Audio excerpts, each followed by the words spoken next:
Okay, so welcome to this class, basically class 3 of the 8 classes, but this is actually basically just going to be the second of part 2 of the second class, because we said we're going to give you extra classes to finish off the valuation. So I'm only going to do the valuation question, which is part B of question 2, and I'm going to start off with the free cash flow. Okay.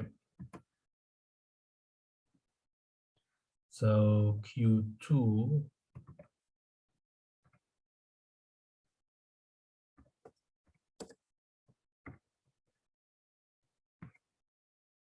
So remember what we do is generally a set way of setting out the format for a free cash flow calculation.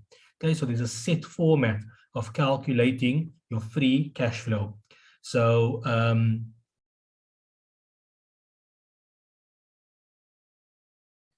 generally we will put in details. Hello, Faiz. Yes. Yes. Can I? Yes. I have a question.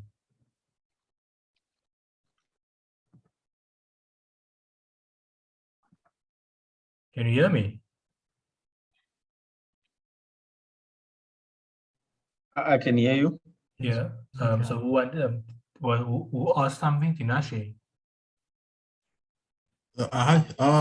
Yes, I wanted to ask if it's possible for you to share the question in the group. Sorry, if I can. Let me share it right away. Okay, please do. Thanks.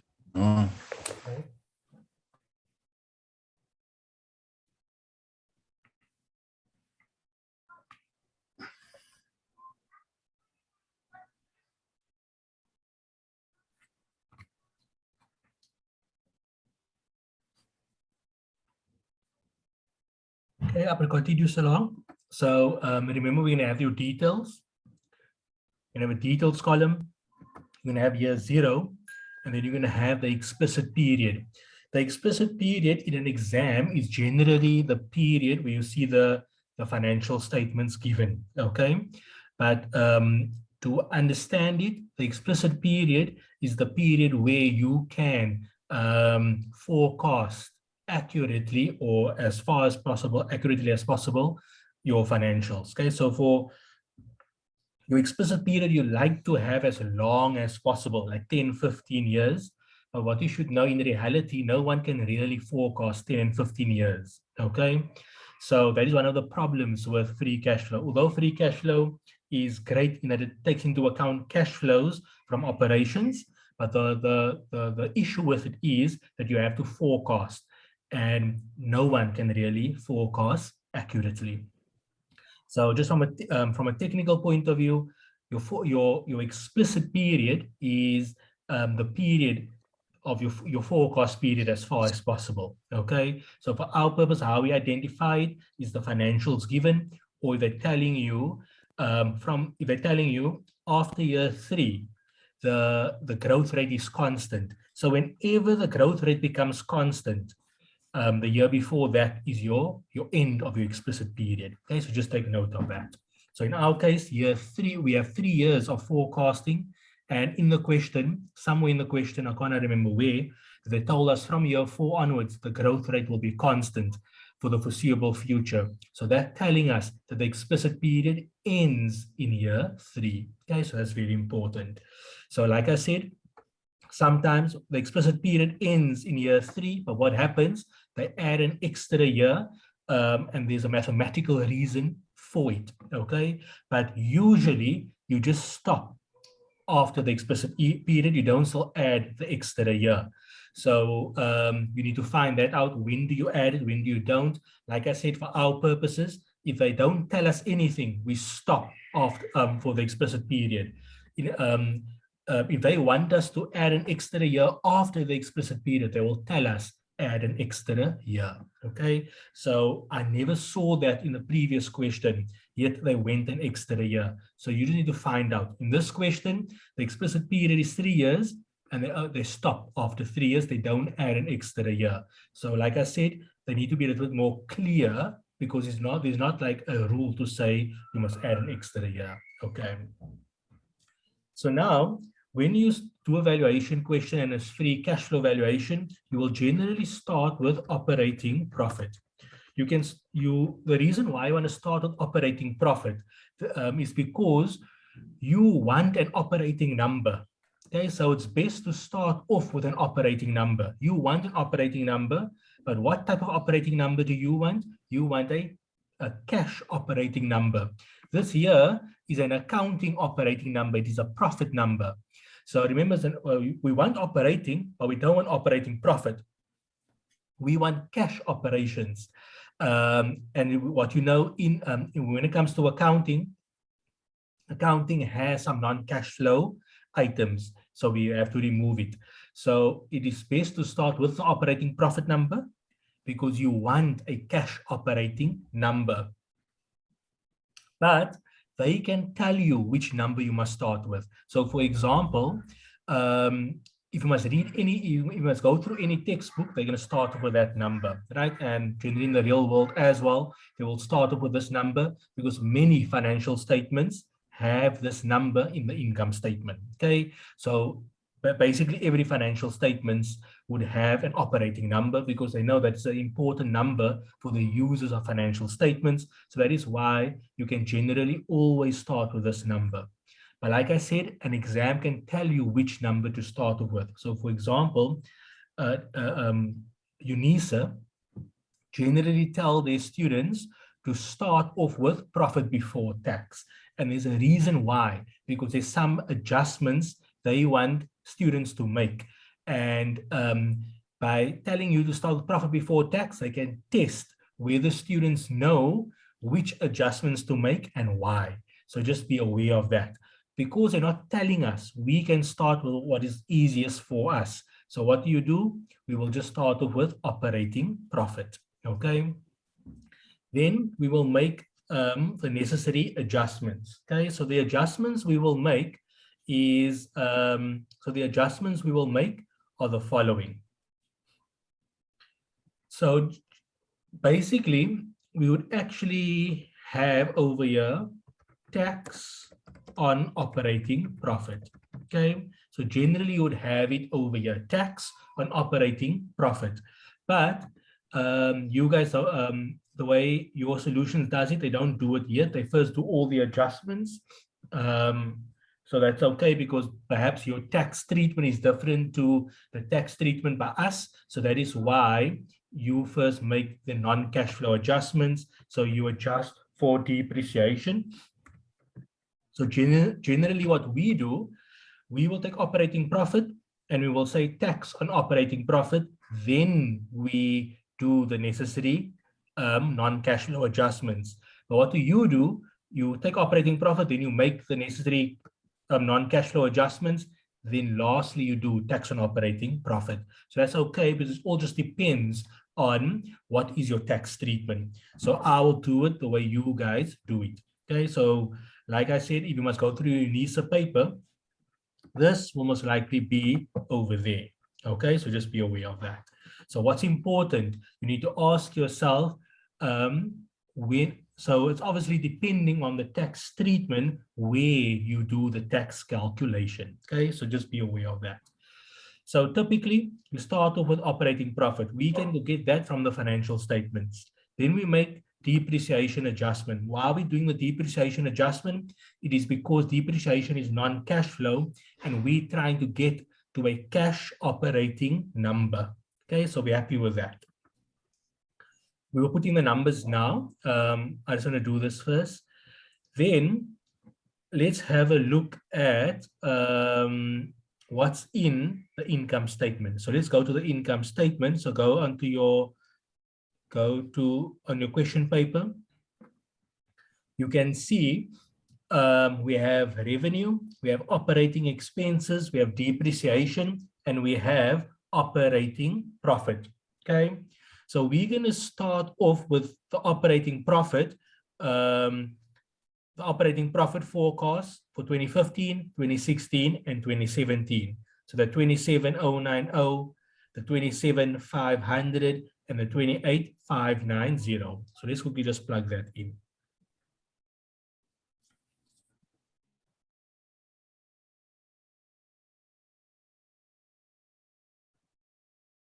So let me just quickly plug that in. So I'm going to do this quickly.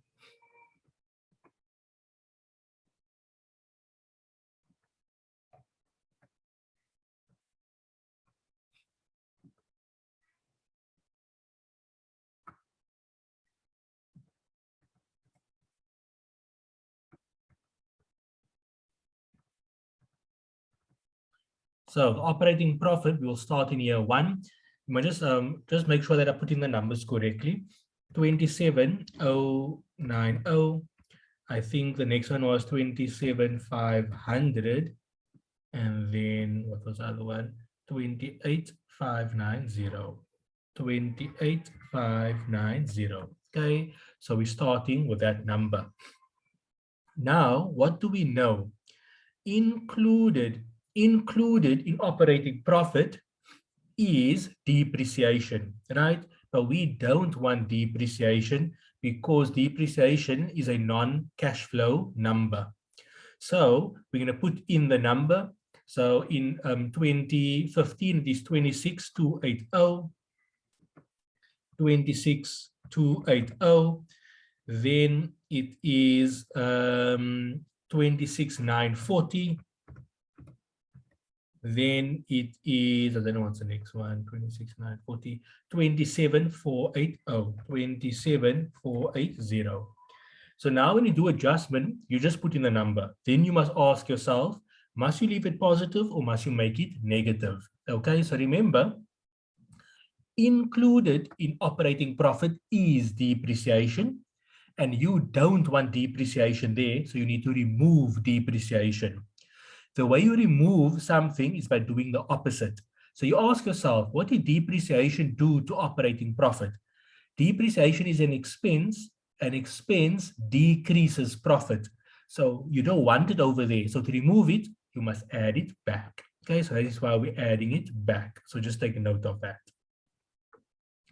Now, we must also have a look if there's any other things that we need to adjust before we do the tax calculation. Okay, so let's have a look what we need to do.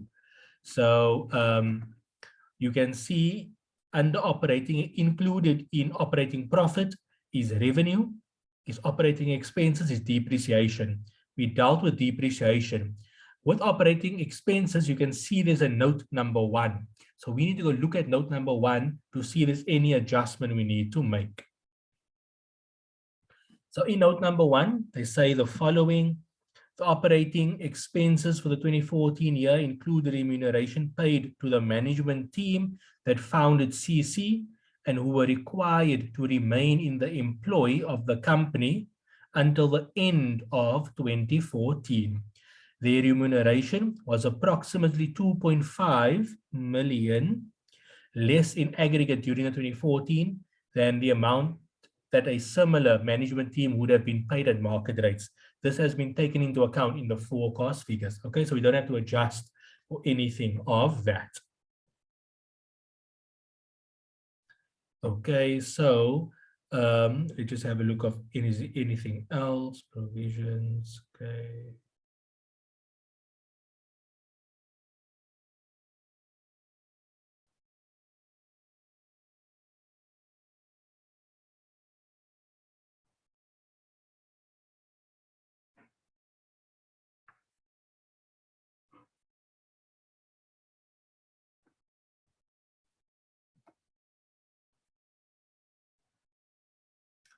Okay, now remember what we all do in the free cash flow calculation.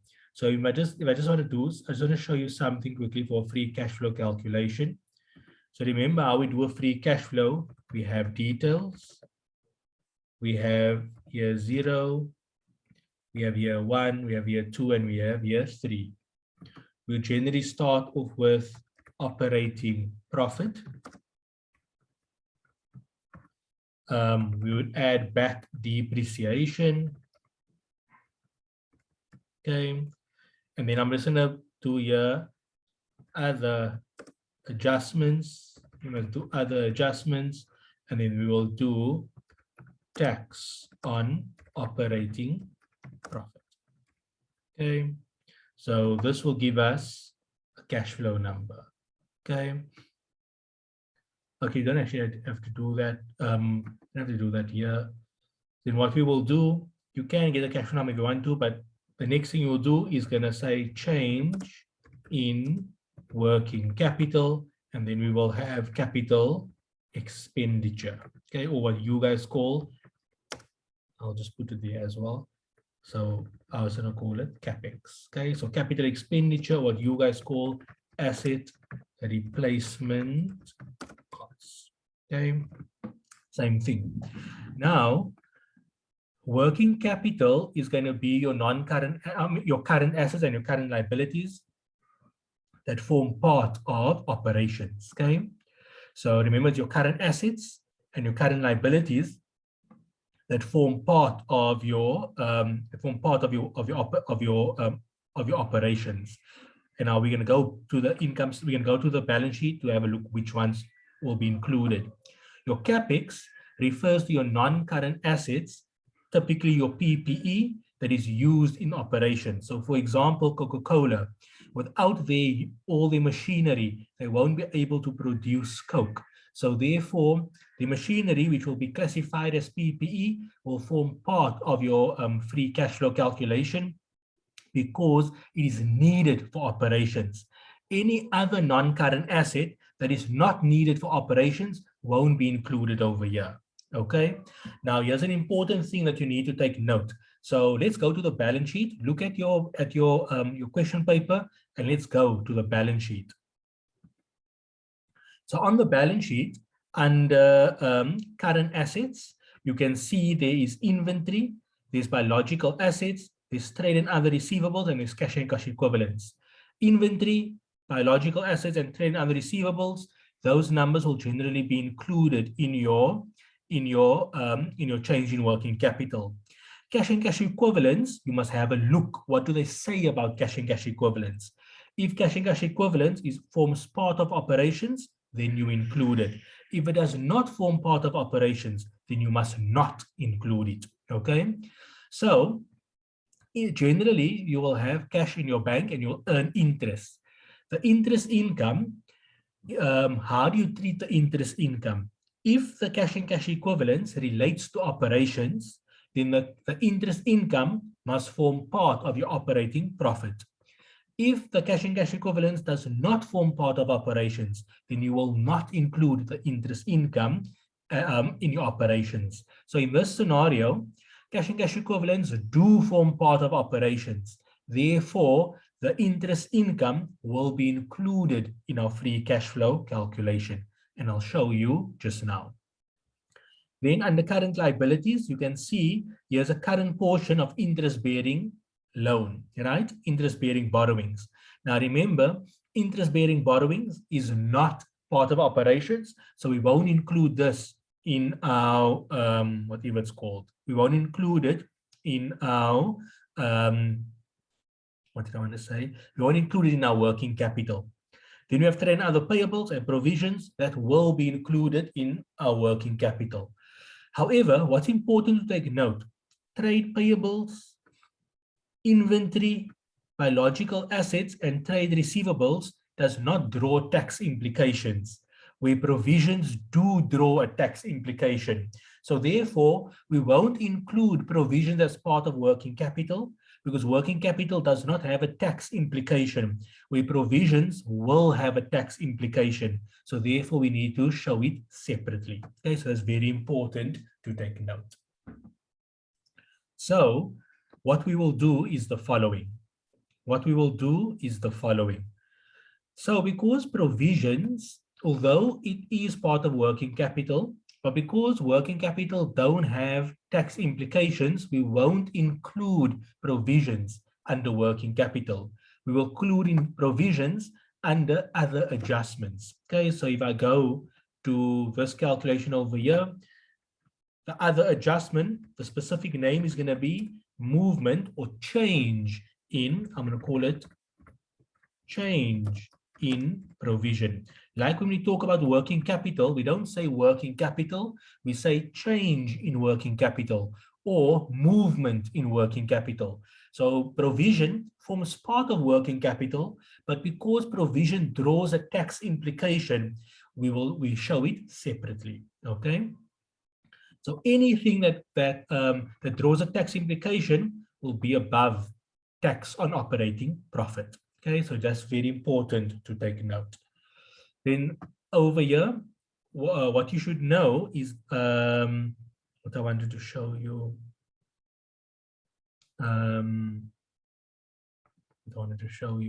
So with the interest, sorry, just to interrupt.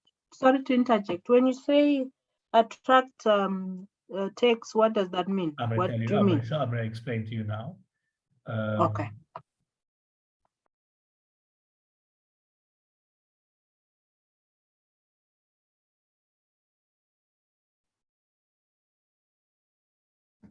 Okay, and then with the interest income, remember interest income, if you look at your income statement, it is below operating profit.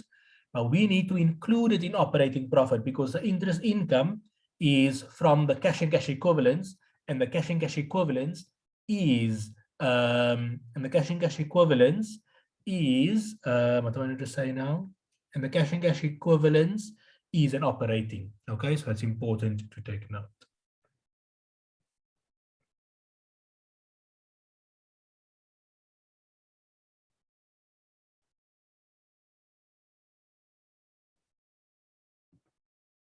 So then we're going to have interest income.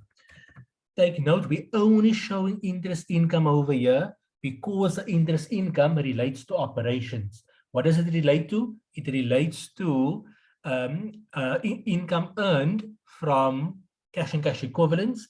And they told us that cash and cash equivalents forms part of operations. So that's very, very important. So let's have a look under interest income. So that's the easy one. If we go look at the numbers, interest income was, where's the income statement? Interest income, where's interest income? 580, 410, and 420. Okay, so we can go and plug that in. 580, 410, 420. 580, 410, and 420. Now the question is, do you add it or do you subtract it? Okay, so this is the thinking. Interest income must be included in cash operations. Why? Because the interest income relates to an operating asset. So the income on an operating asset must be included in cash operations. However, interest income is below the line operating profit. That means interest income is not included in operating profit, but we want it to be included in operating profit because it is an operating cash flow. Therefore, we will add it. Okay, very, very important. You need to make sure you understand the movement. Okay, next we talk about this provision. Okay, so what you must know, this is from accounting. Okay, so this is from financial reporting. In cash flows, when you studied cash flows, I don't know if you did cash flows. I can't remember. Did we do cash flows? I don't know. So when you study cash flows, the cash flow statement and the income statement will be different if there is a balance sheet amount. Okay, so the cash flow statement and the income statement will be different if there's a balance sheet amount. So this provision relates to some expense. Okay, it must relate to some expense because it's an operating thing, as they have told us it relates, it's not an operating item. So because they didn't tell us that, they said nothing about provisions, you can only assume that provisions relates to an operating expense.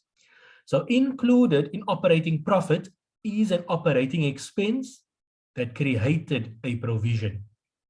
So that means the cash flow and the cash flow number and the income statement number relating to the expense of this provision is not the same.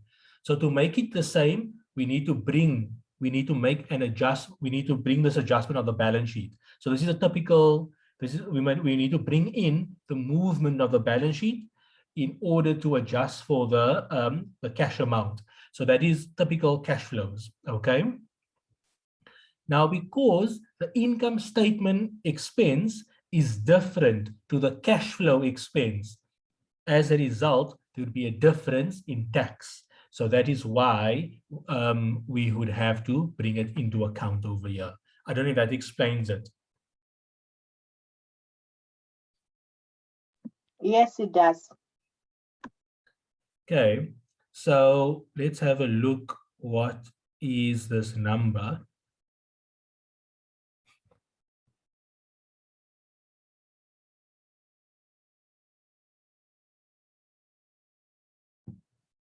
Here's the balance sheet. So we go to the balance sheet and we have the provisions. So all we will have is the following.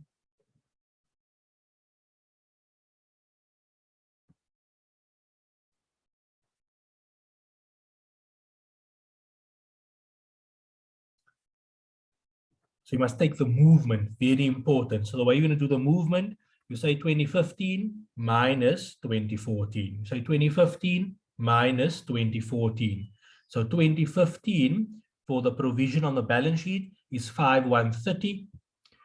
5130 minus, I don't know what's the other one, 4630. 4630. And you do this. And you do the same for 2016. For 2016, we will say 2016 minus 2015. So 2016, 5230. Just make sure I'm using the right numbers. Minus 5130. Okay.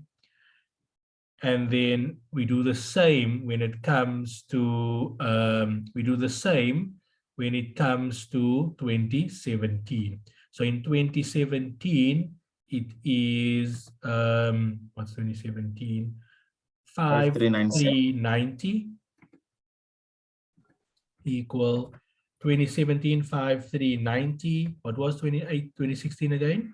5130. 5230. Sorry, 20. Yes, 2016 5230. So that is what we're going to do. Okay, so when you do that way, automatically the direction will be right. So now we have the correct cash amount. We start off with operating profit. Okay, we ask ourselves, in operating profit, what should we remove? Okay, is there any non-cash flow? So the non-cash flow is that, and there's a cash flow adjustment over here. Why is a cash flow adjustment? Because there's a balance sheet amount. Whenever there is a balance sheet amount, then the income statement and the cash flow statement will be different. So to move the income statement to the cash flow statement, you need to make a balance sheet adjustment. So we're saying included in operating profit is an expense that created the provision. So that means that the expense in the income statement is not the same as the cash flow amount. So to move the expense included in operating profit to become a cash flow amount, we need to make the provisions adjustment. This is basic cash flows from financial reporting. With the interest income, usually you don't include interest income. But why did we include interest income over here? Because this interest income relates to an operating asset, and we want every cash flow that relates to operations. Interest is a cash flow. The question we just needed to ask, is interest relating to operations, or is interest relating to a non-core asset? So in this case, this interest relates to interest earned on cash and cash equivalents. And cash and cash equivalents they told us cash and cash equivalents is an operating asset.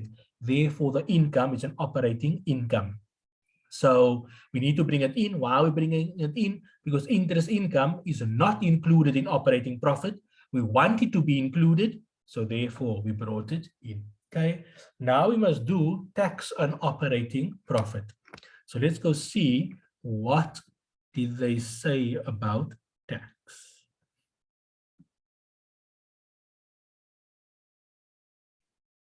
So we have income tax. So let's just go see what they want with income tax.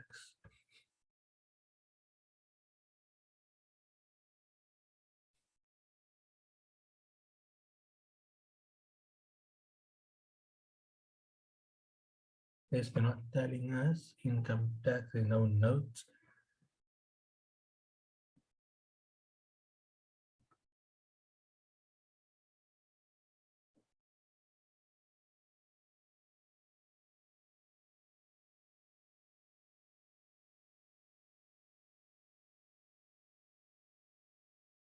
What about note 4?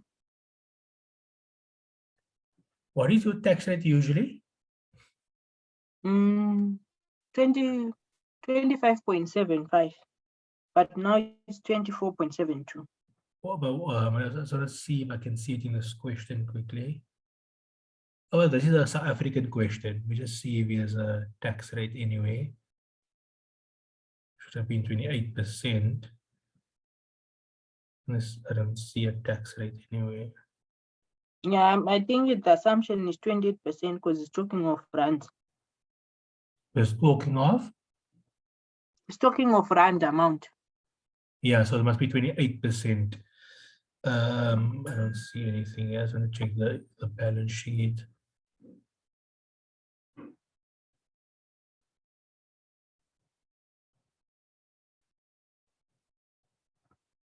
Okay, so let's see something. Okay.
So generally, that is what we would do. Okay, so generally, you just take the operating profit and multiply it by 28%. Okay, so that is generally what we would do, because we're assuming everything is the same.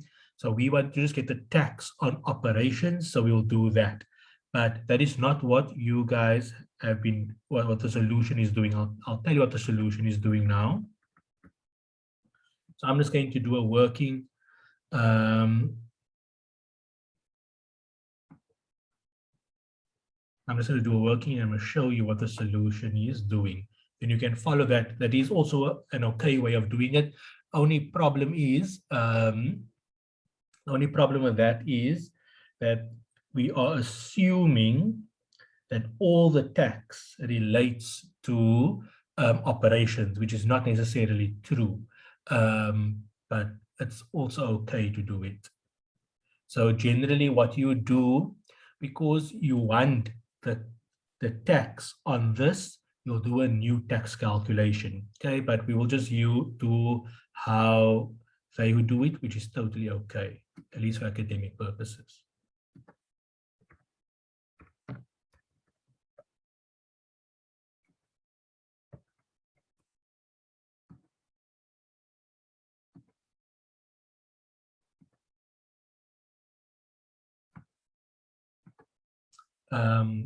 Before I do the tax calculation and while I'm just doing the formatting, does anybody have questions that they want to ask on what we did so far?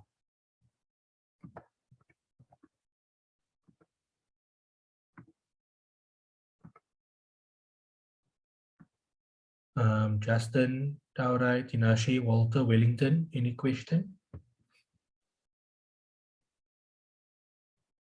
Not me, Faiz. Following so far, all is okay. Nothing yet, Faiz. Thanks. Okay. So what we would basically do is the following. We would say, take the income tax number.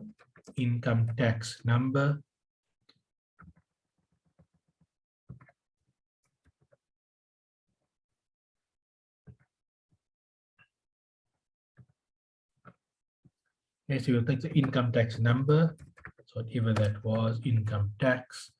So let's go have a look what's income tax. The income tax number was, where is that now? So income tax number is 5820. Do you see that on your income statement? 5820. So 5820. Just quickly help me with the numbers. 5820. The next one was 6380. 6380. What was the next one? 6830. 6830. 6830, like that. Yeah. And this one Yes. right over here. Yes, that's Okay. the correct one. Okay, then we're going to have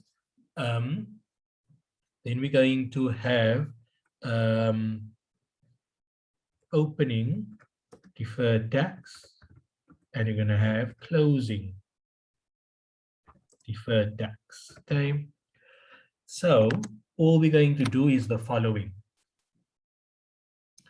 So you must have a look at, what you must do is you must have a look at the balance sheet for deferred tax. Okay, so what we're going to do, we're going to have a look at the balance sheet for deferred tax.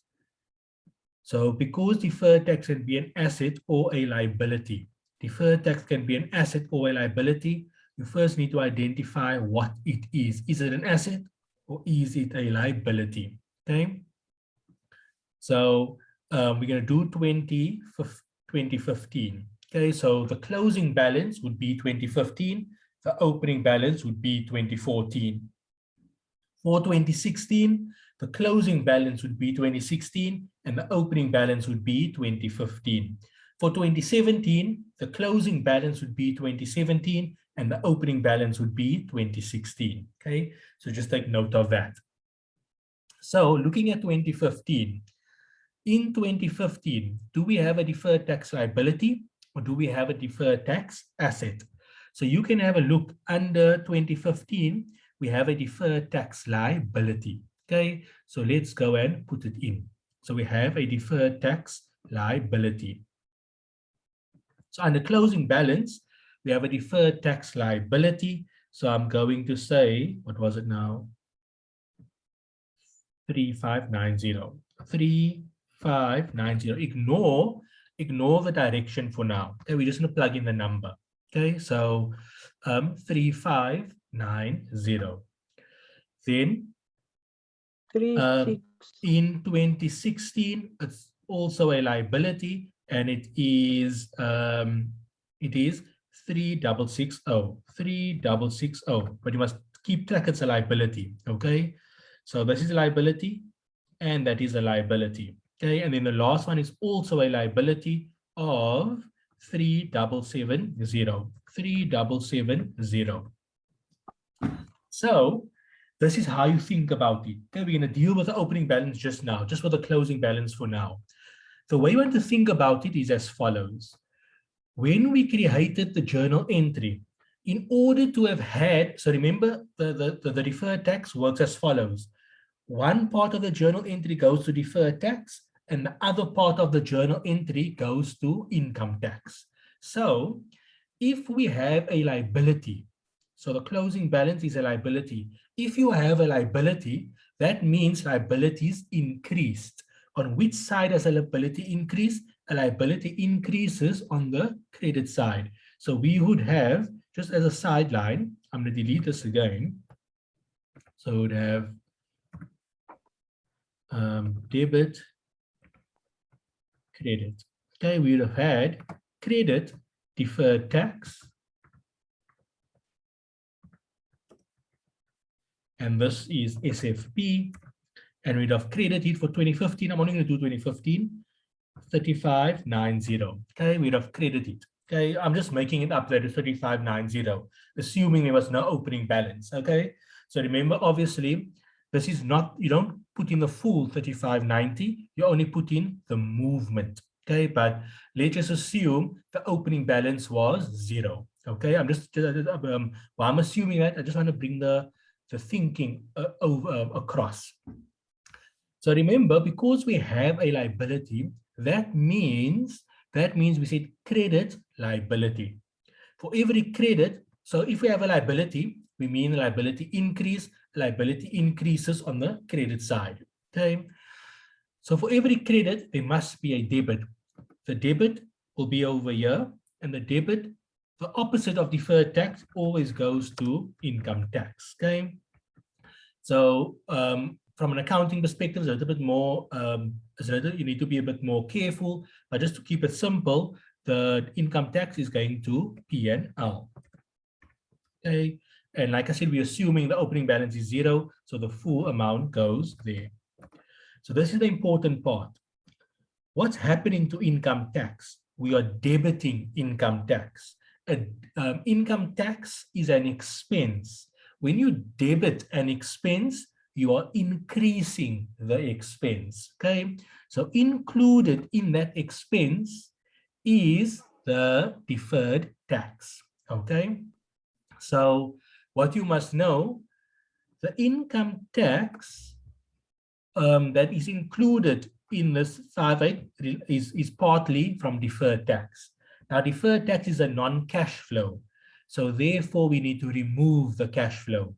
So if deferred tax was debited, it increased that amount. So to remove it, we might just do the opposite. Because we're having it as a negative over here, the opposite would be, so we want to reduce income tax, because including in income tax is a deferred tax, but we don't want deferred tax in income tax, because deferred tax is non-cash flow. We only want a cash amount. So we're going to remove it. So just keep note of that. Okay, so that is basically for closing balance. All you do with the opening balance is the following.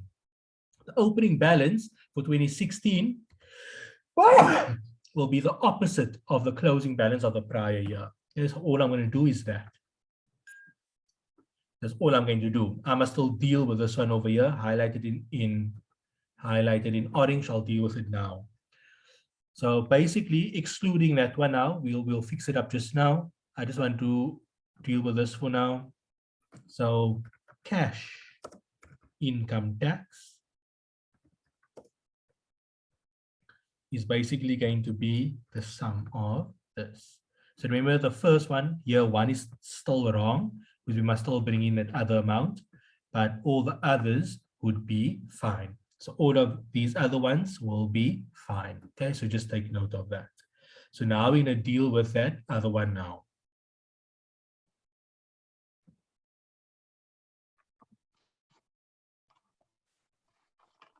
Okay. Faiz. Yes. Thank you for the explanation and the clarity there. But I just wanted to ask on the income tax that we have on C17. That income tax, yes, the 5820. Yes. The income tax is from the income statement, right? Correct. Correct. Yes. So I'm trying to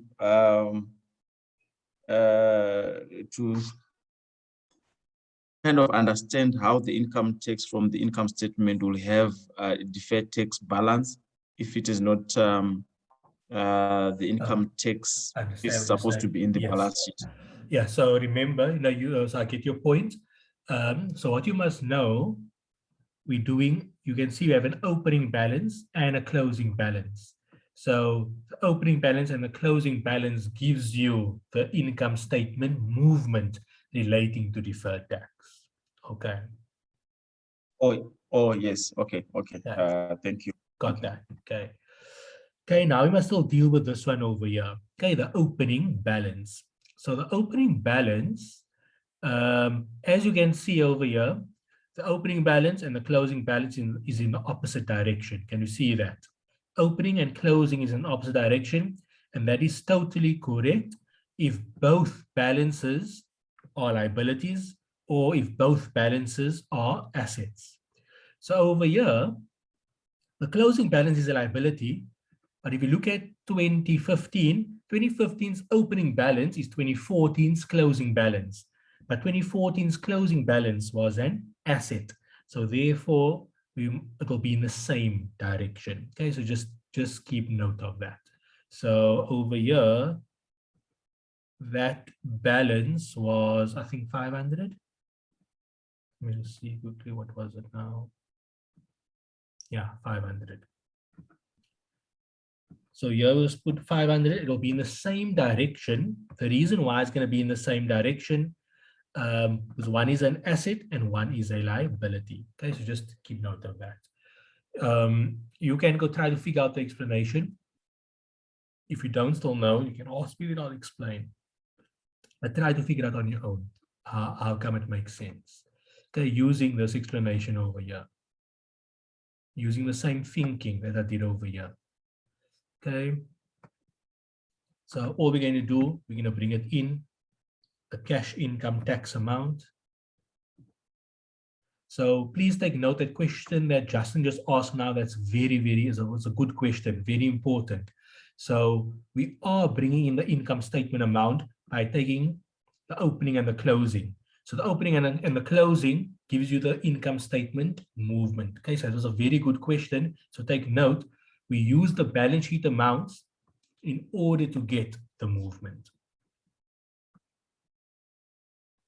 Okay, so there we are at this point. If I want to show you over here. Why is 500? Yeah, Babu. Where did you get the 500? Look at income, look at the balance sheet, look at 2014 under non-current assets. Okay.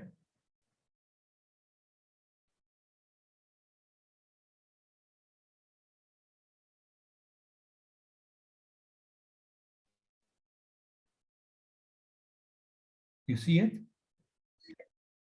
Page 6, Tao. Okay. Yes, I'm there. Deferred taxation, not for 2014, there's 500. Deferred tax asset under non-current assets. You see it? Okay. I'm seeing the 12580 under note 4. Page 6. Okay. Page Oh, 6. Balance sheet, yes. Yes, under note 4. 2014, is this the grade one? Yes. On mine, it's blank. Is it correct? No, ours has 500. 2014 is 500. And the PPE. Okay. Thank you. I think it's, yeah, I've seen it. I was looking at that deferred taxation under non-current liabilities, but it's under PPE. Thank you. Yes. All right. Thank you, Okay. Faiz. So over here, at this point, in the general format of the free cash flow, we are here. Okay. Now we must do change in working capital or movement in working capital, and then we must do capex. Okay, so now we're going to do change or movement in working capital. And we're going to do capex. Okay, you can call it asset replacement cost. Totally fine. So now we're going to do working 2 and we're going to do working 3. Working 2. Okay, so for working 2, remember how we do it. It's going to be details. We're going to have here 0. We're going to have here 1, here 2, and here 3. We're going to list the items. So it was inventories. It was biological assets. Biological assets. was trade and other receivables. And then remember, we're including cash and cash equivalents because it relates to operating assets. Okay, and then it is trade and other payables. Okay. This is going to give us a balance, but we don't want a balance. This is going to give us a balance, but we don't want the balance. We want movement. Okay, so that is what we're looking for. We want the movement.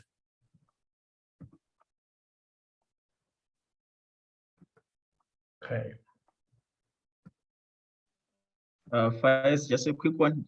Just Yes. can you shed some light on the year 0 and on the working one,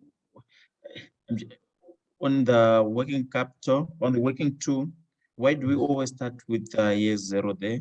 Because we And, need to get the movement. why is We need to get the movement. So we need to get, how do we go from 2014 current year to next year? So we need the movement from current year to next year. We need the movement from next year to the following year. And we need the movement from the following year to the other year. That is why we, in order to know how much we're going to spend in year 1, we need to know what was the balance the year before. Oh, thank you. Okay. Thank you. Okay. So what do we, now we're going to, so whenever you want a movement, you must start with the opening balance, okay? So the opening balance for year 1 is going to be year 0. Okay, happy with that? Mm. Okay, Yes. so, so, okay.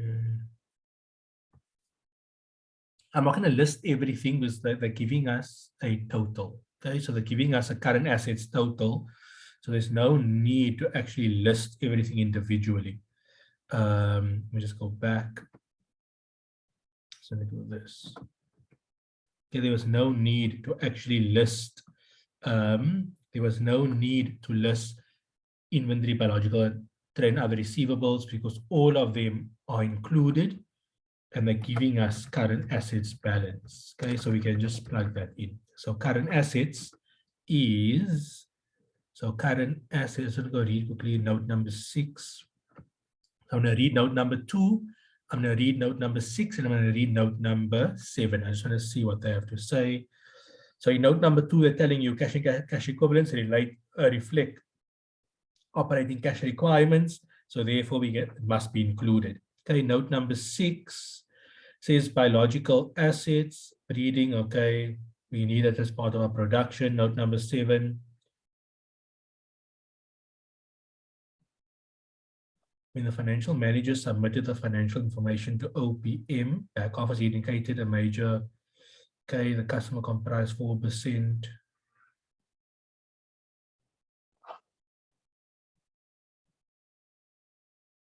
Oh, okay, that's gonna, we're gonna use that not now. Okay, so we're okay with that. So all we're going to do, I'm going to take the current assets balance. The current assets balance for 2014 is 103,870. Okay, so you can just help me with the numbers. 103,870. What's the next one? 100. What was it? 830. 100. 100, 080. 080. Yeah. 104,690. 144,690. 104, 104.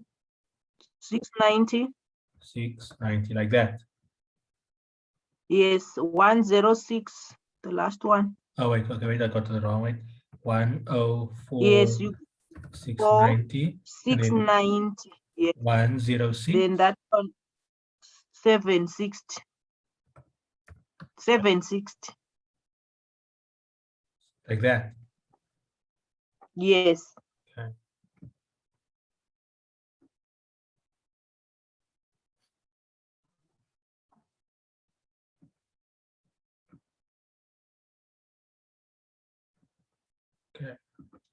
And then trade and other payables is trade and other payables 29,940, 29,940. Did it was? 29,940, 37,90, Yeah. 31,410, 31,410. Yeah. 32,350. Okay. So the balance is going to be current assets minus current liabilities that form part of operations. In this question,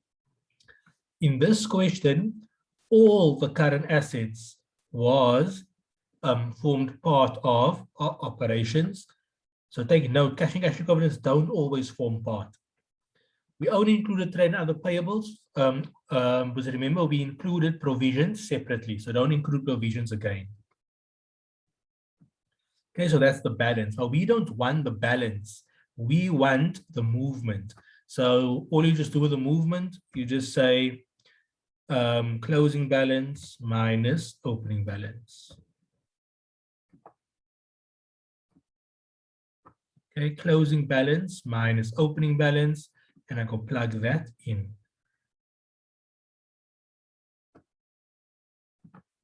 So equal to working to.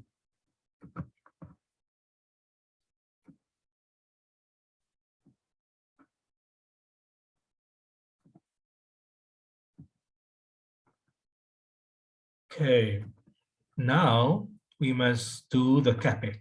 Okay, so now we're going to do the capex.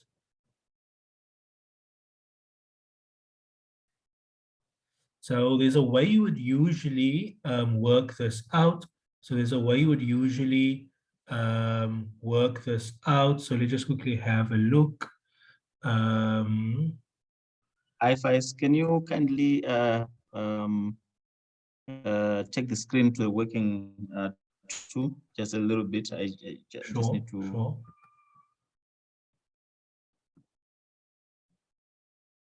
All right, thank you.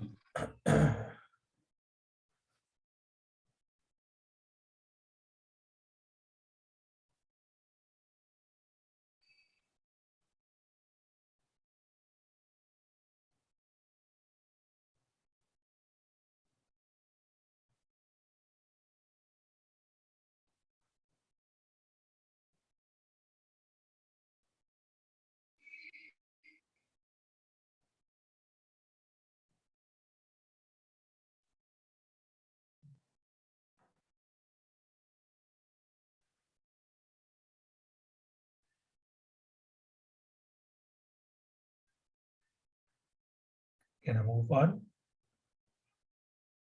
Yes, yes, Faiz. Okay, so now we're going to do working three.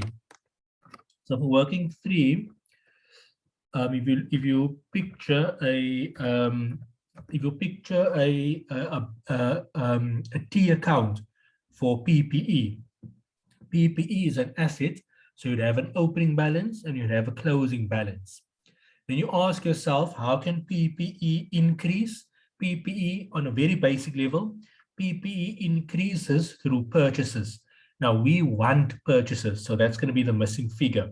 Okay, it decreases through disposals and it decreases through depreciation. Now they're not complex over here. They don't worry. We don't worry about all the complex stuff. So all we're just gonna have, we're going to have opening balance. Opening balance. Where's this now? Opening balance. Okay. Minus closing balance. Minus depreciation. Okay.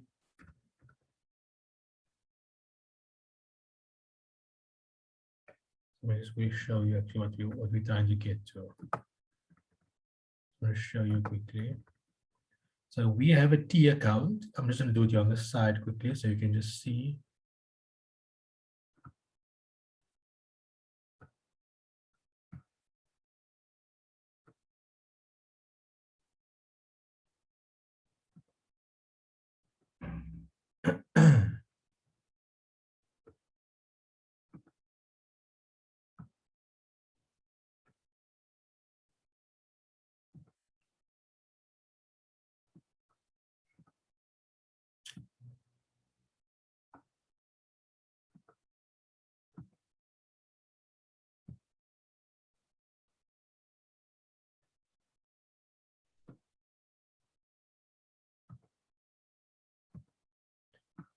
So basically you'd have opening balance that would increase, that is, as this is PPE, it's an asset. Okay, so PPE. So opening balance, and then on this side you'll just have closing balance.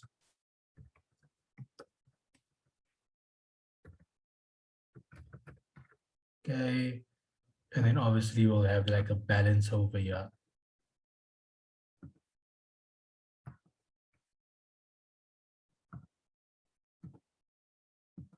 Okay, so what can increase PPE? We have opening, we have closing. What can increase PPE is purchases. What can decrease PPE is disposal. What can decrease PPE is depreciation. Okay, so that is a typical PPE account, but we just ignore that for now. And basically, this is what we're trying to do. Now, the missing figure we're trying to get the CAPEX is your purchases. Okay, so CAPEX or asset replacement is the purchases number over here. So basically, we need to get to that number. So if you want to, have a look, closing balance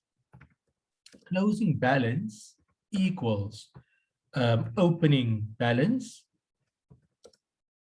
plus purchases minus depreciation. Okay, so if you rearrange this equation, basically depreciation or closing balance minus opening balance plus depreciation equals purchases. Okay, so just that's basically what we are doing.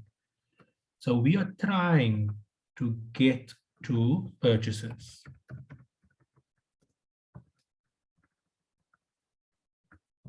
We are trying to get to CAPEX, which is basically purchases.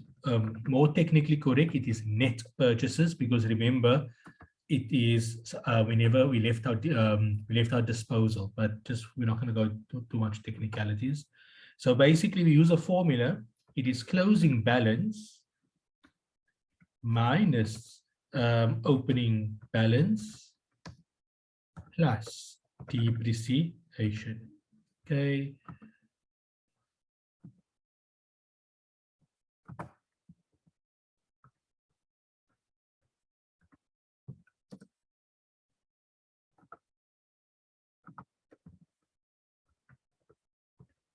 Okay, so just so you can see what I'm doing.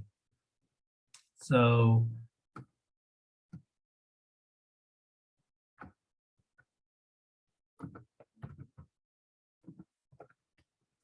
that's how you work it out. Okay, so here's 1, here 2, and here 3. We're not going for a movement because the movement is in here. So that's why we can start with year 1.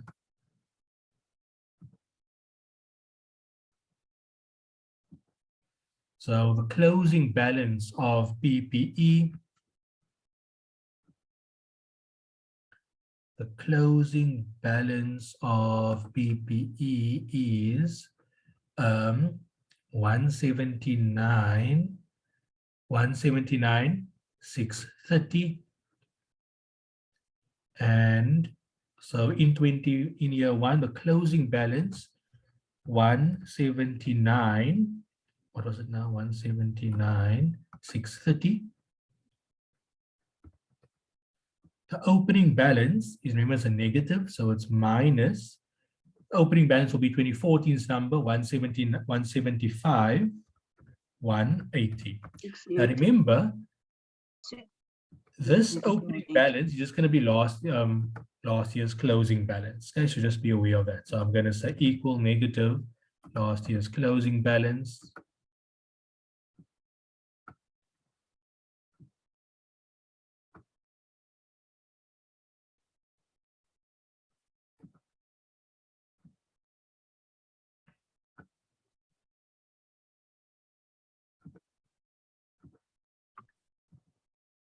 Okay, now I can just plug in all the numbers. So 2016's closing balance, 183,220. 183,220. And 20 17 is 188. 710. 710. Okay. Your depreciation, you go fetch from your cash flow calculation above. So it must be exactly the same. So that's my depreciation.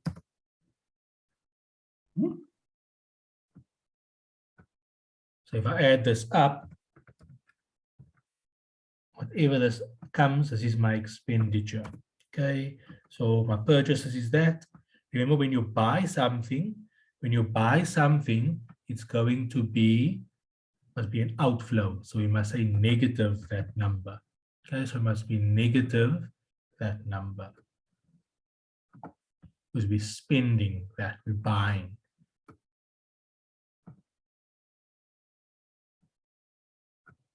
Okay. So it's negative that number. So it's a negative that number, and that will give me my operating cash flows. Okay. Operating free cash flows.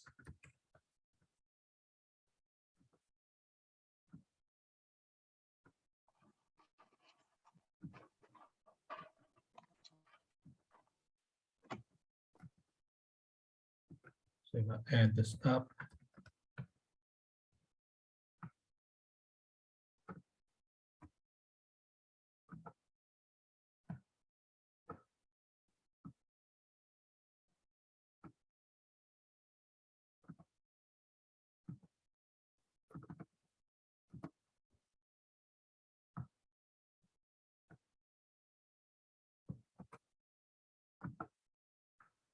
okay, now I'm still bringing my terminal value. Okay, so I'm bringing my terminal value or continuing value, same thing.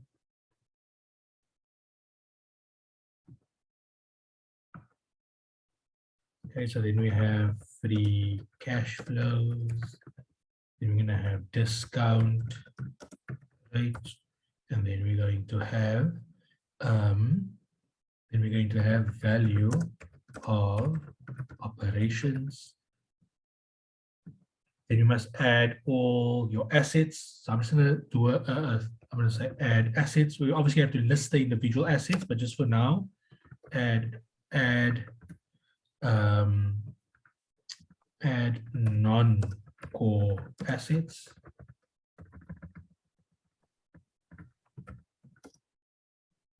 Market value of non-core assets.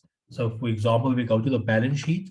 If we just quickly go to the balance sheet, we already took property, plant, and equipment into account. Okay, deferred tax is a non-cash flow. We don't worry about that. We took all current assets. That means there is no non-core assets. Okay, so that means there are no non-core assets. Okay, so all we can do here is, it is 0. Okay, but there's nothing. This will give you, once you bring in non-core assets, that will give you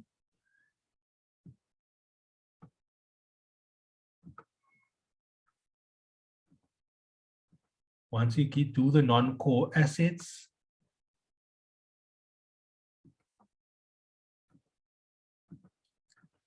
once you add non-core assets, we get the value of the business, or what we call it, the value of the firm. Okay, then we will say less debt. Okay, so if we go to the balance sheet again, the debt would be the interest-bearing borrowings under non-current liabilities and under current liabilities, but there's nothing under current liabilities. It's 0. Yeah, it's 0.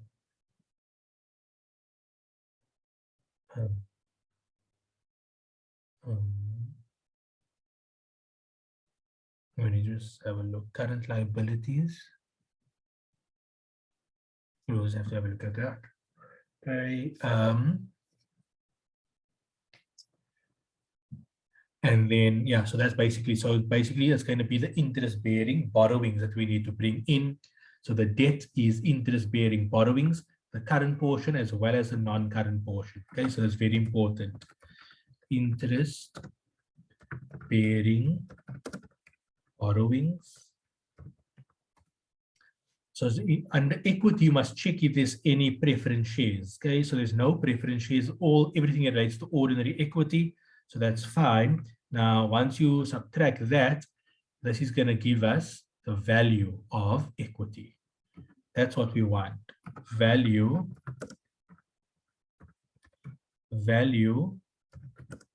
of equity. Okay, 100%. So just take note. You always just make for yourself, put 100% over there, because remember, you're not always wanting 100%. You sometimes want less. But the amount we're going to get refers 100%. Then we need to make a necessary adjustment. Okay, so let's quickly do the terminal value. So remember, how do we do a terminal value calculation? Remember, how do we do a terminal value calculation? Yes. Yeah, Yes. good now. So let's see something quickly.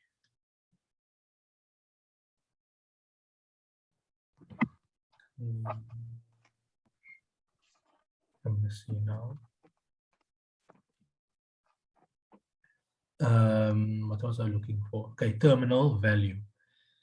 So for terminal value, I'm going to put in a working for.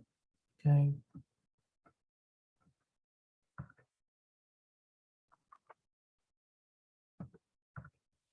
Okay, remember the discount rate. What is your discount rate? What rate do we always use for free cash flow?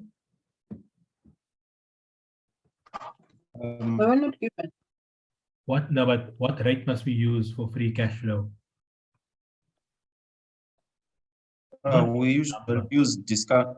We use WACC, but I'm not sure if we are given WACC this time around. We have to calculate WACC, but you must. So that's going to be your job. I'm going to put in the number. You can go see how to calculate WACC, but you must always use the WACC rate. Okay, very important when it comes to free cash flow. The discount rate is the WACC rate. Okay, so we have to calculate the rate. Okay, that's part of the question. But you guys can go figure that out. And then if you have any problems, you can ask me. So I'm just going to I'm going to take the number from what they have. Okay, so they have 14.37. 14.37. You can go see how to calculate that. Okay, so remember, they're probably going to test you on it. Now, how to calculate the terminal value? The terminal value is, remember, terminal value or continuing value equals free cash flow. Free cash flow of the latest year multiplied by 1 plus G. 1 plus the growth 1 rate plus G divided by over WACC minus G. WACC minus G. Minus That's how you calculate G. the terminal value. Okay, so you use the latest cash flow number, which is going to be 3. Okay, so to get terminal value, I'm going to need free cash flow, and I'm telling them I'm using free cash flow year 3. I need G and I need WACC. WACC was given to me. Not given to me. I gave it to you, but you must calculate it. 14.37. The growth rate was, you must use the sustainable growth rate. Okay, so I just want to go see where that was given in the question. Where is growth rate? Under the notes, most likely.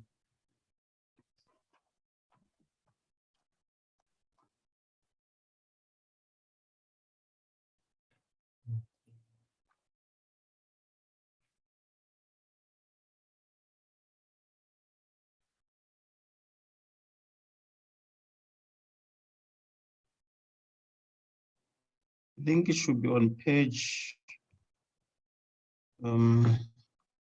Is that page 3?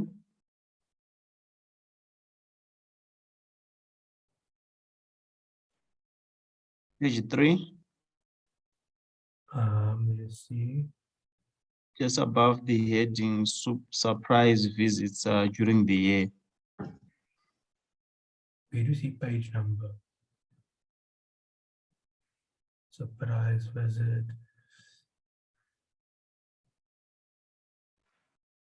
Yeah, okay.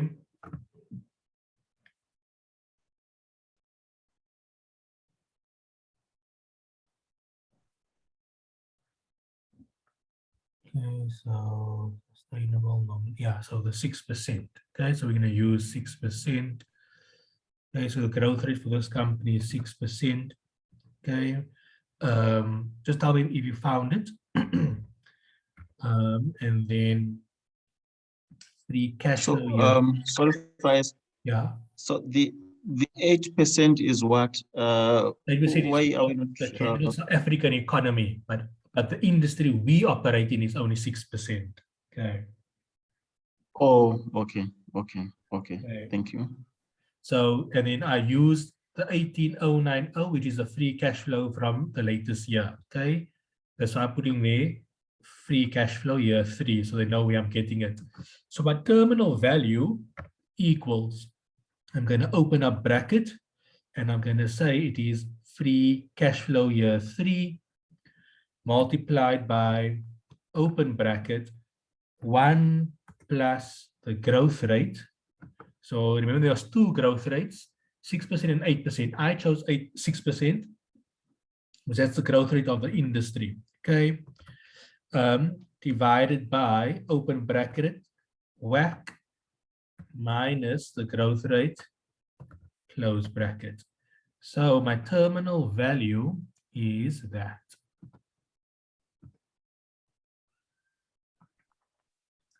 So that is my terminal value. It is C53. So I'm going to go, and my terminal value must be plugged in over there. Terminal value must be plugged in year 3, C53. Okay, now I do my cash flows.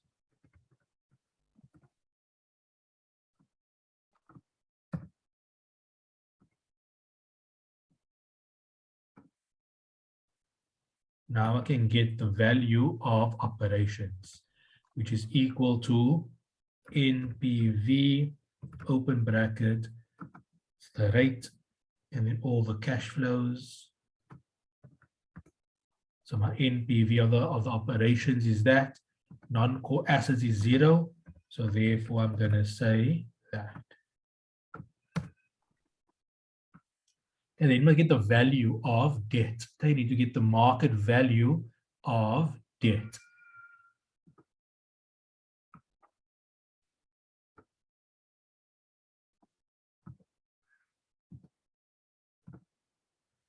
Okay, you can calculate the market value of debt. I'm just going to put in the number.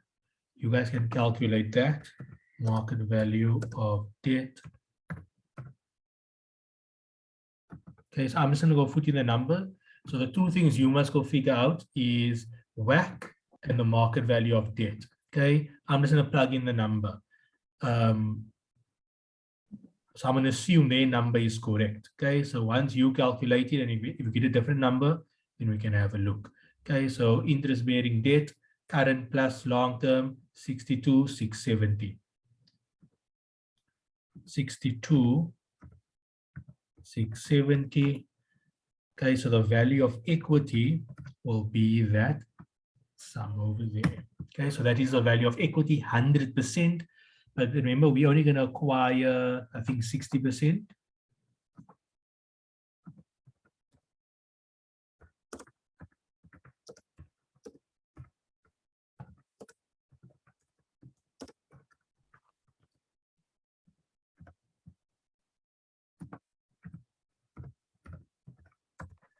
Okay, so that would be the value of a 60% interest.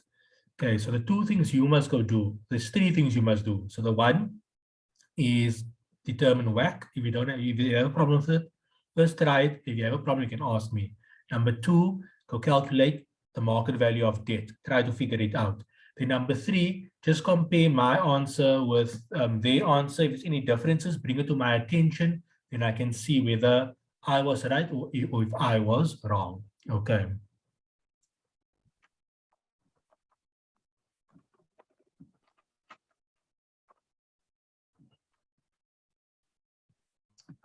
Okay, so that is basically how you're going to do it. Remember, the chance of you getting something 100% is, for especially for valuations, you must just try and make sure that you, from a principle point of view, you know what you are doing.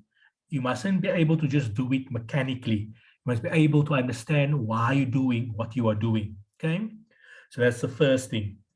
And then I say, why I say 100%, you might not get it 100% correct because they may throw in something that we don't know about. Okay, but that is just going to separate the person that is like a guru in valuations versus us. Okay, so just take a note of that. But you want to at least understand the valuation 80-90%. There may be one or two numbers that you may have not taken into account because, or I haven't taken into account because I perhaps don't know about it, right? So that's why just take a note, because remember, valuations is very subjective. I can do a free cash flow and you can do a free cash flow. Two investment companies can do a free cash flow on what company do you know? Let's say Apple. Okay, we all know Apple. So Old Mutual can do a free cash flow valuation on Apple, and another investment firm can do it, and we'll get two different answers because the way they do a free cash flow may be slightly different to the way the other firm do a free cash flow. In principle, they're following principles the same, but it's how they feel a certain number needs to be treated. So just take note of that. It's never going to be, even if you're using the same balance sheet, even if you're using the same valuation method, it does not mean you're going to get to the same answer. So just be aware of that. So that is why don't kill yourself if you don't get the answer 100%. You need to think bigger picture. Okay, if you are wanting to get 100%, you are obviously thinking too small. Okay, so you must think bigger picture, and make sure you understand the principle. Yes, you want to understand why did they get that number, so you can learn the differences, and then from there you can improve your understanding, and you can decide whether you are still correct, whether someone else is correct. Okay, so just be aware of that. But generally, the stuff that you do in an exam from an academic point of view is something we can all do, okay? But in the real world, it's not always going to be that way, okay? So I hope you're okay with that. So what's the 3 things you must do? So the 3 things you must do, I'll just put it here so long. 1, calculate WACC. Number 2, calculate Value of debt. Market value of debt. Number 3, compare my answer to the solution.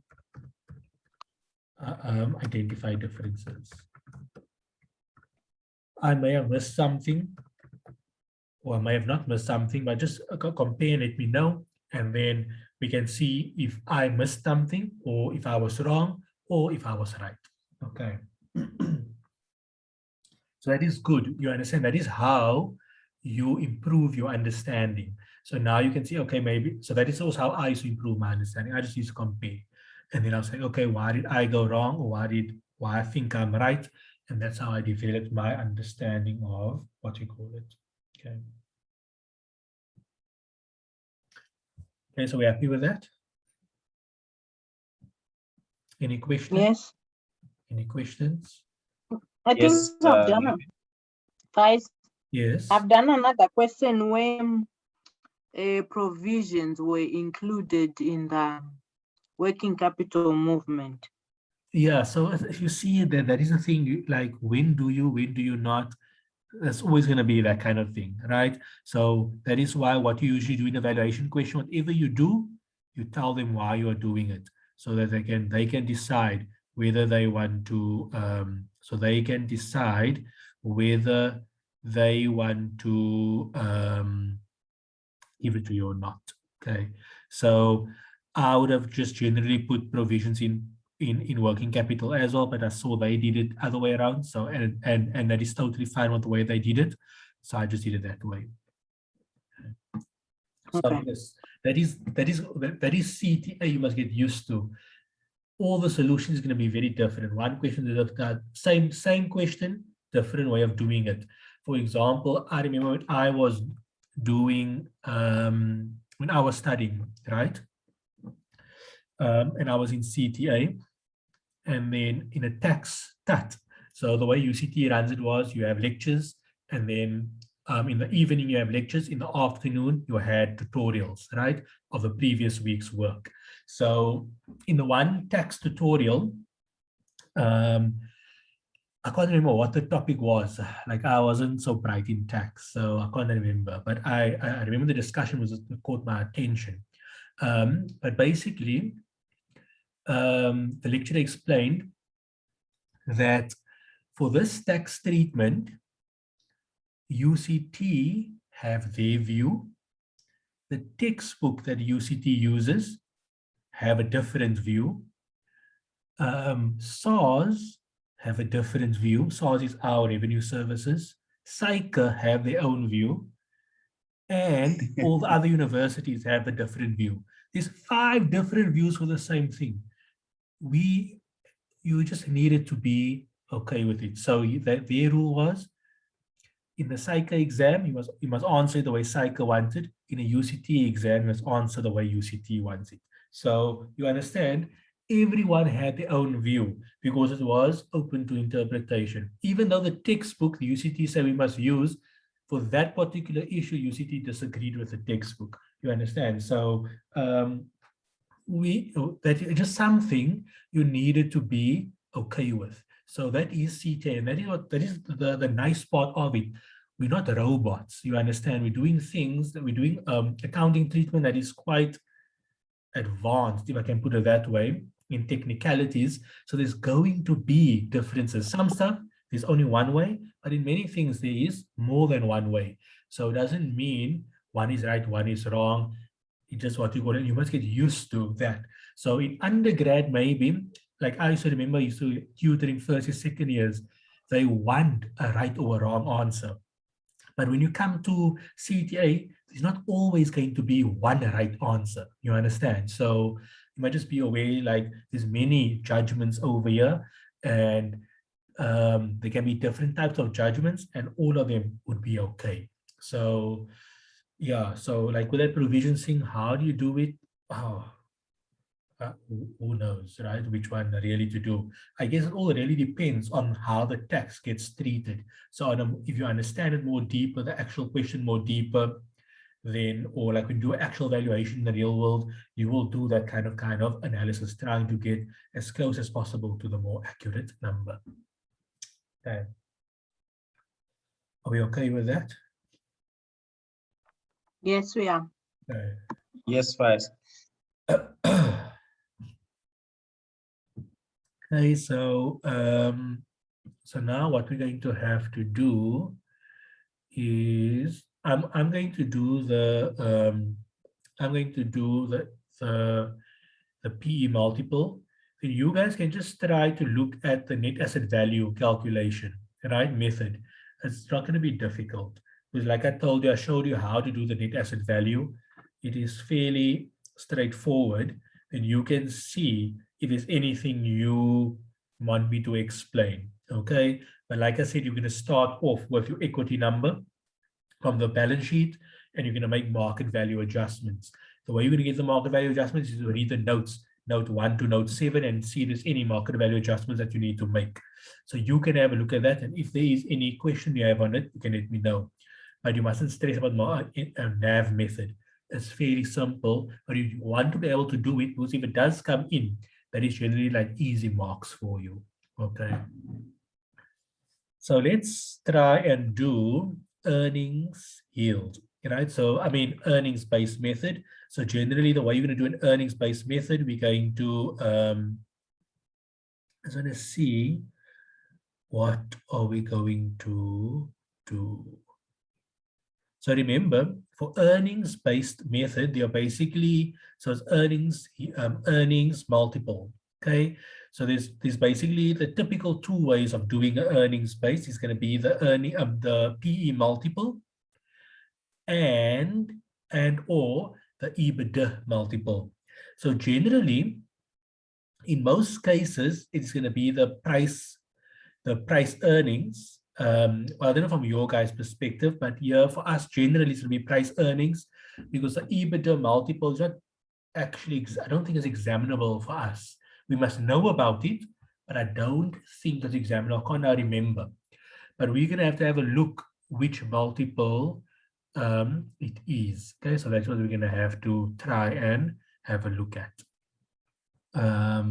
So I'm going to see what they give us, and whatever multiple they give us, that is going to give us the indication which multiple to use. So I was going to see if they gave us any multiple somewhere.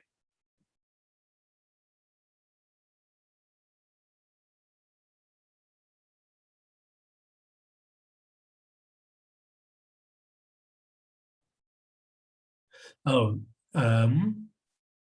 so go to other information. You go to other information, you can see they're giving us the EBITDA multiple. So that kind of tells us use EBITDA. Can you see that they will give us the levered beta, the unlevered beta? So the last one in that table, variable average value. So because they're giving us EBITDA, that they're telling you use that as your earnings multiple. Okay, so other one would have been price earnings. Okay, so just take note of that. Are you okay with that? Tell me if you found it.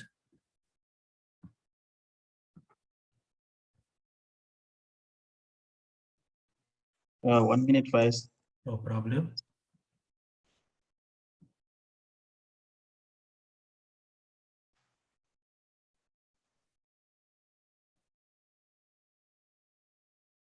All right. Yes, I think yes, I got that. I got it.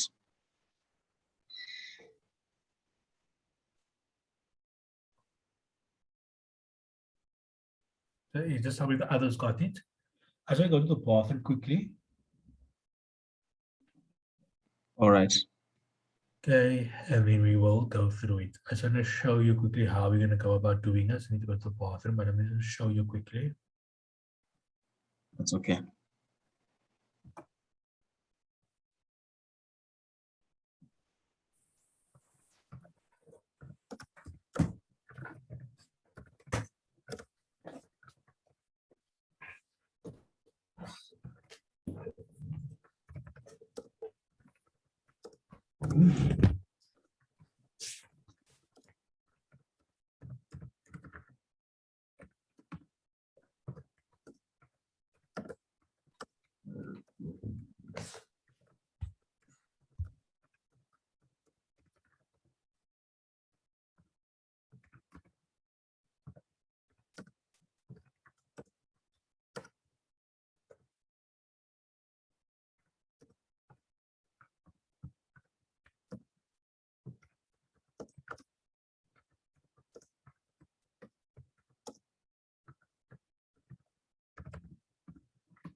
Okay, so we're going to go through that just now. So I'm going to go to the bathroom. Try to discuss this in the meantime. How are you going to get sustainable profit? How are you going to get what we call, remember, that's going to be the same. That's going to be the same. So whatever you calculated over there will be the same. So all we need to do is get sustainable profit and get EBITDA. Coming now.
Justin, are you there? Yes. I hear you are the young fires. Please explain sustainable profit so that you come when it comes back, you start on EBITDA. Sustainable earnings Yes. or sustainable profit. I think, I think Tao can just do justice to the sustainable earnings. What I only know is there in every calculation, whether it's free cash flow, it's what PE. Tao, you can assist us.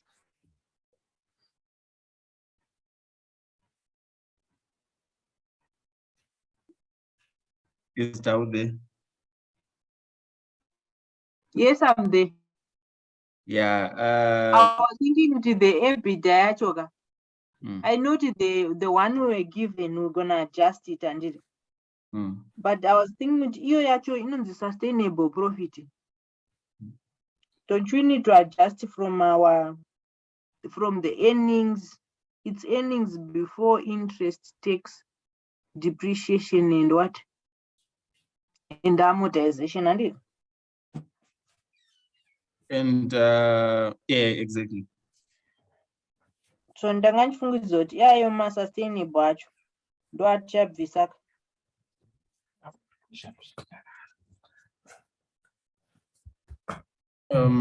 But chadzosera interest income,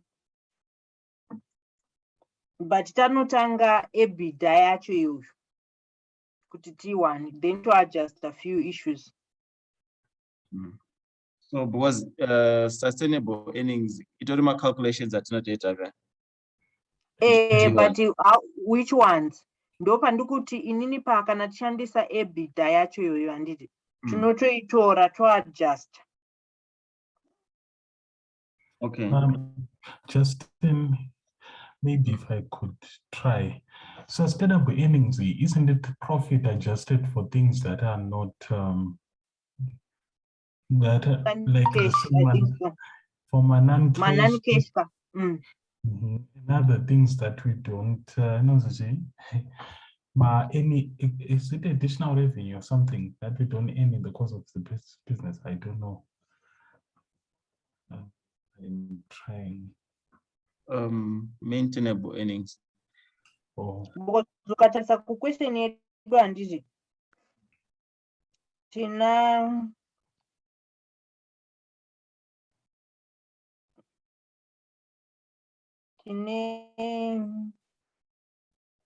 which ones atinoita kushandisa non-routine transactions, Davi.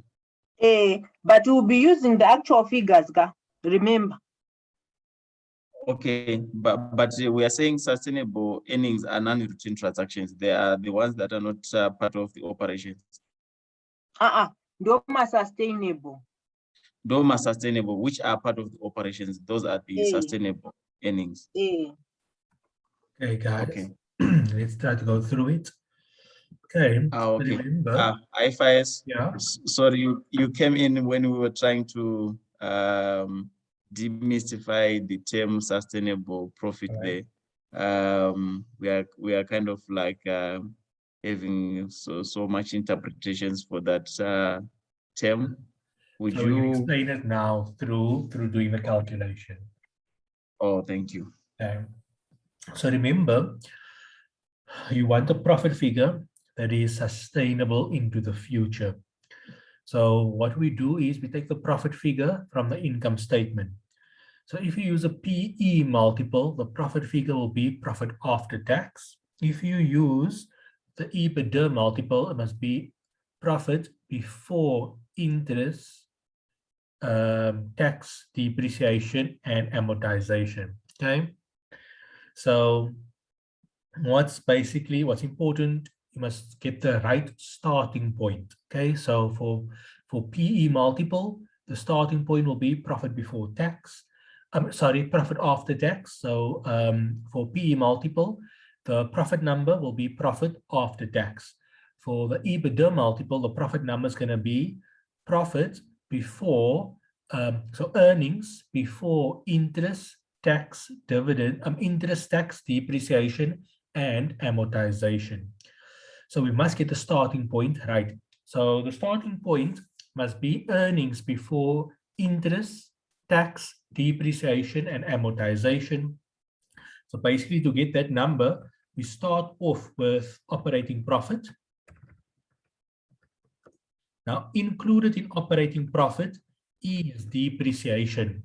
Now, we need a profit before depreciation. So therefore, we're going to add back depreciation. So the number we're going to add back is depreciation, and this is going to give us earnings before, interest, tax, depreciation, and amortization. But now, that is not necessarily a sustainable number. We just got the correct starting point. So let's first do that. So you start with 2014. Okay, so we'll take 2014's number. So 2014's number is going to be operating profit 27,010. Depreciation, because remember, included in operating profit is depreciation. We want the profit before depreciation. So therefore, we add back depreciation. In 2014, it is 25,340. So now we have the correct starting point. Okay. But we must still get a sustainable number. The sustainable number, we must ask ourselves, what is in here that shouldn't be in there? Or what number should be in here that is not in there? Okay, so remember, we want a number that is going to be more or less the same every single year. Now we know included in operating expenses, so we know included in operating expenses is salaries that is not at market value. So we need to get it to be at market value because that is a sustainable number into the future. Market-related salaries is a sustainable number into the future as opposed to non-market-related salary numbers, okay? Now we know salaries is in operating expenses, and we also know operating expenses is in operating profit. So this number, this operating profit number is not a sustainable number. So in order to make it sustainable, we must make an adjustment to salaries. So we just say salary market value adjustment. Okay, so we just say salaries, a market value adjustment.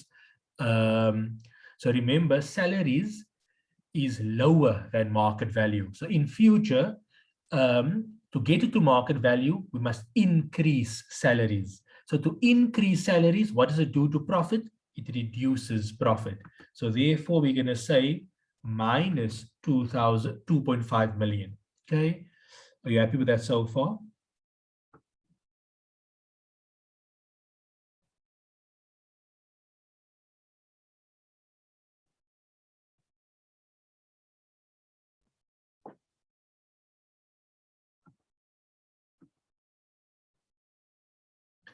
Okay.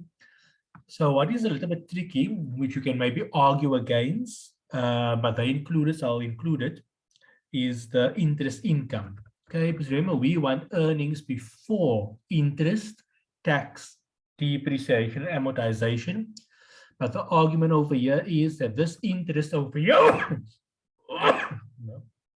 is interest expense. Okay, this interest income is an interest income that is operating profit. So therefore, we should include it. Okay, so once again, you could argue either way. So this interest over here generally refers to interest expense. But some people also say that interest is interest expense minus interest income. Okay, so it doesn't matter which way you go. But what the stance they are taking is that they're including interest income because interest income is not interest expense. And more importantly, the interest income is an operating number. Okay, so just be aware of that. So we include it. You could argue that you're not including it because it's interest number. Okay, so just be able to argue your way and justify. So, but this now, this is a must. Whatever I'm going to highlight in orange is a must. You can't ignore it. There's no two ways about it. This is a must. There's no two ways about it. Okay, but perhaps interest income you could have argued.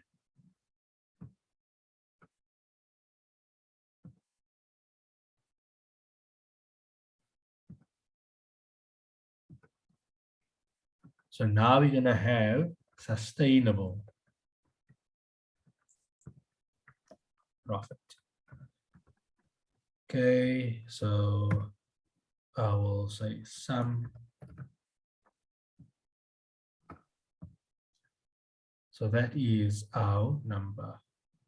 So my sustainable profit is that.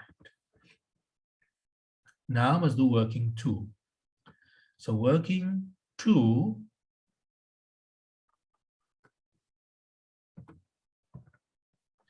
we're going to start off with comparable, or whatever that was. They called it, the 5.5 was average for listed poultries. Okay.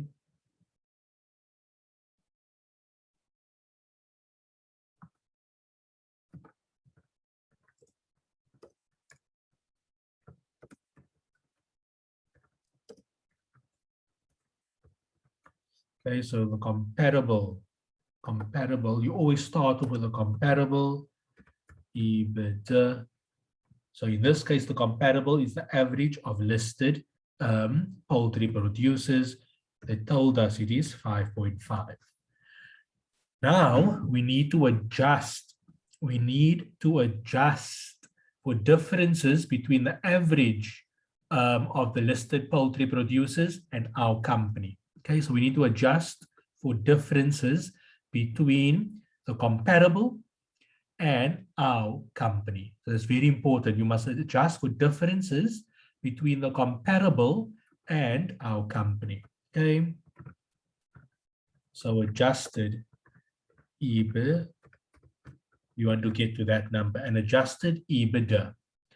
So you must adjust for differences. So the first thing that is going to happen is that the comparable EBITDA is for listed poultries. Okay, so we're going to have an adjustment because we are unlisted company. Okay, so we are an unlisted company.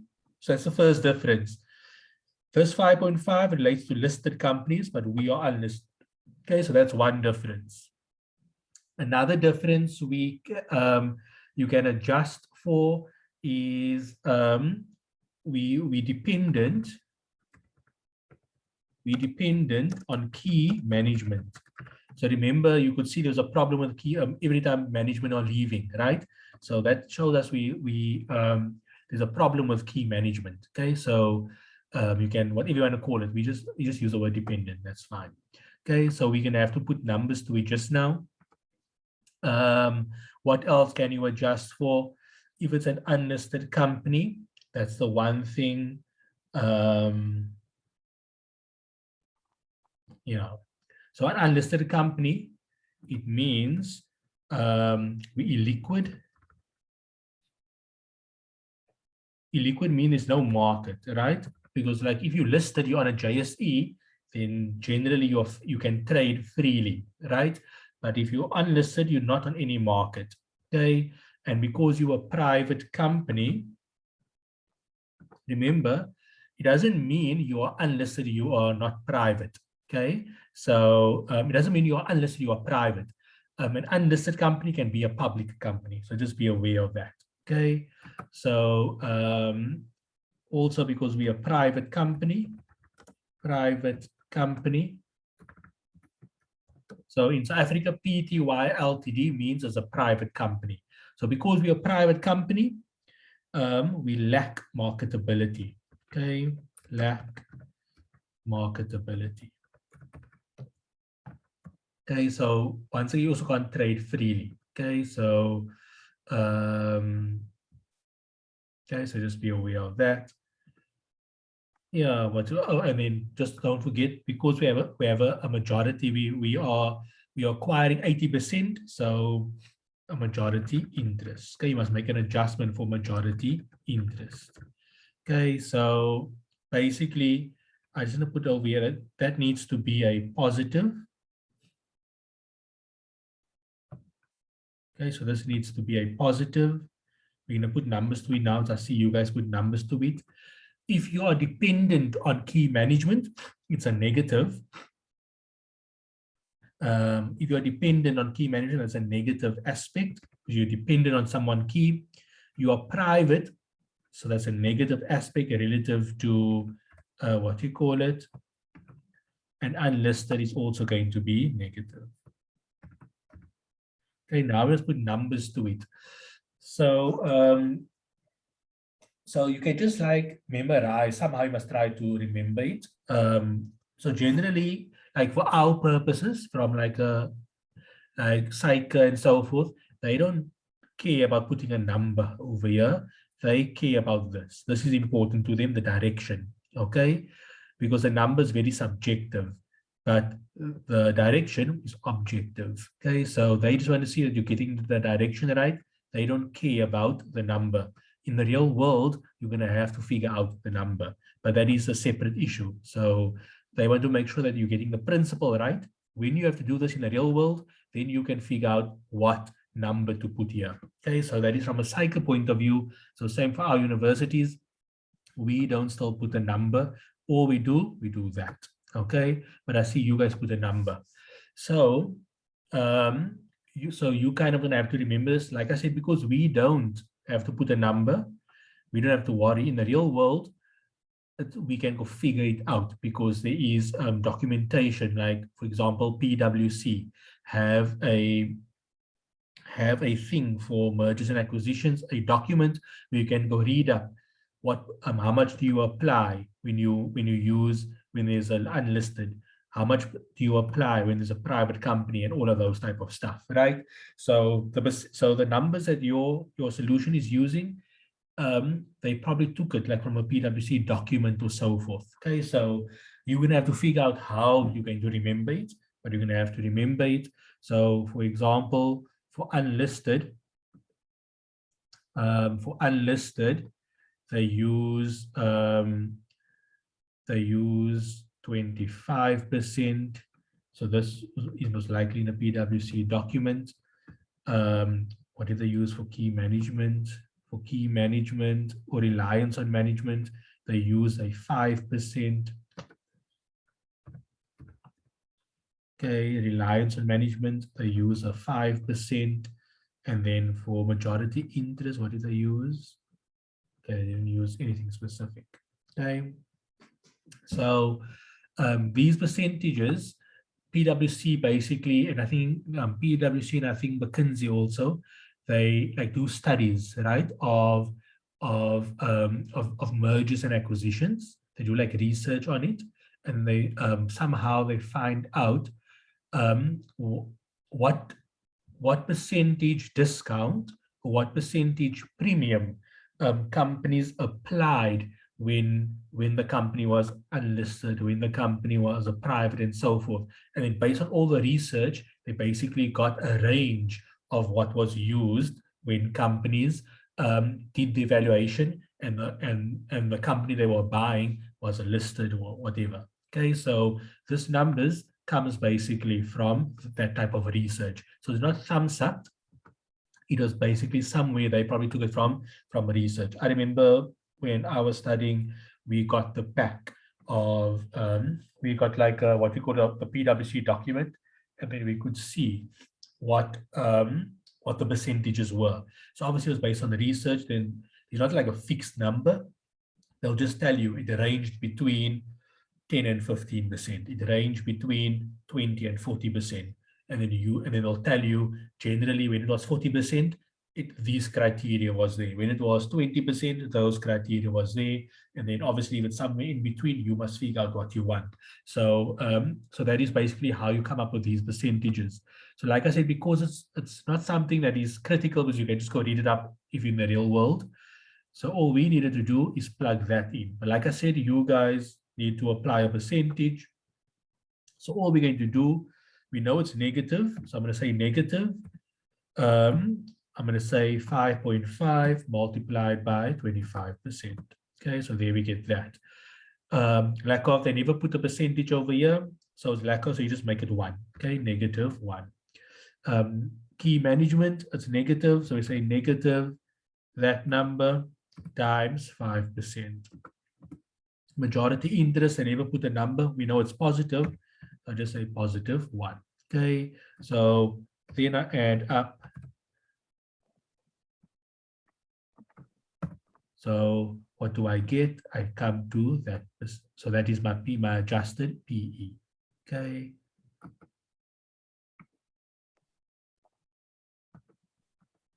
Okay, so I get. Remember, everyone's going to get a different number for that. Okay, so don't have sleepless nights. All they want to see is that you got this. You don't have all of what they have, just whatever you pick up from the scenario. You can't thumbs up, must be based on the scenario. So whatever you put in over here, and then they'll see, okay, does this make sense given the scenario? If yes, the next thing they check is that. Okay, so remember, they're not going to check this if that is not, doesn't make sense. Okay, so just be aware of that. So so you don't have to show this over here, because you're doing it here. Okay, I just showed you over here just to get the thinking right before we do the actual number. Okay, so there we got the 3.85.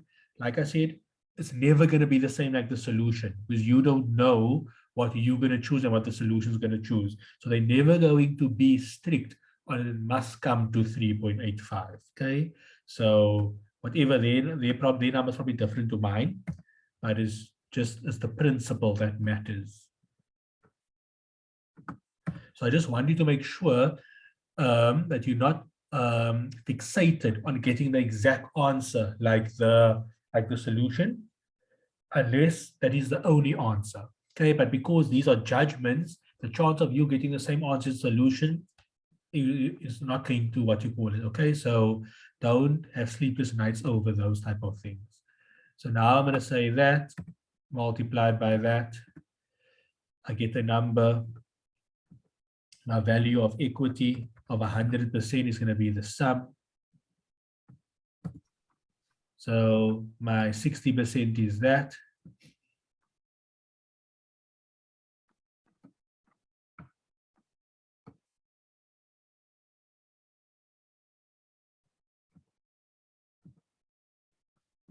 So my 60% is 79,000 Rand. For this, it is quite close. Okay, so in some cases, it's not there's big differences. Okay, so basically on the free cash flow, let's say it came to 100,000. Then for the earnings, it came to, let's say, 70. So you now know the range of the valuation is between 70,000 and 100,000. Over here, it just happens to be quite close to each other. Okay. So that's all that I wanted to cover. What you can do is also the number 4, NAV. Okay. Do you have any questions? Any questions? Not from my side, Vice. Okay. I hope you enjoyed the lesson. I hope you learned. So I'll see you guys tomorrow the same time. Okay. If there's no other questions. Are you Fires? Yes. Yes, I got kicked out of the meeting several times and I missed some things. Can you kindly share the Excel again? Okay. So that I can try to follow some things. Okay.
Good, guys.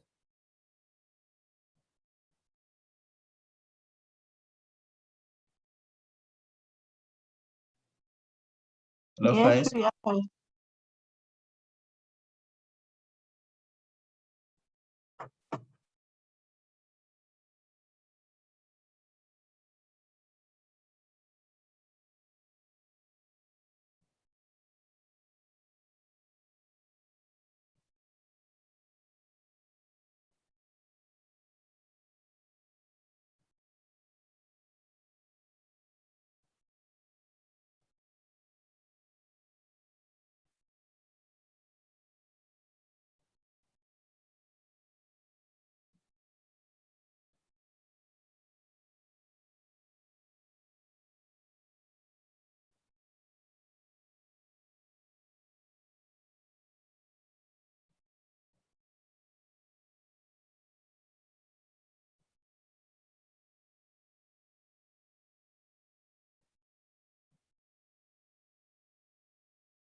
I think it's good for me.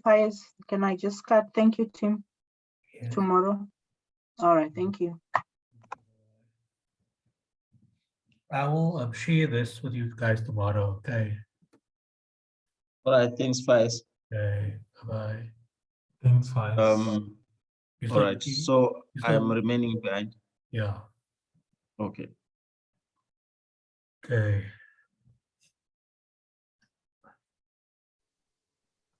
Hi, Faiz. Bye-bye. Hello. Can Uh, when do we expect the recorded I videos? will send it tomorrow. Okay. I'll Thank put it on you. the email. Okay. Thank you. Cheers. Bye-bye.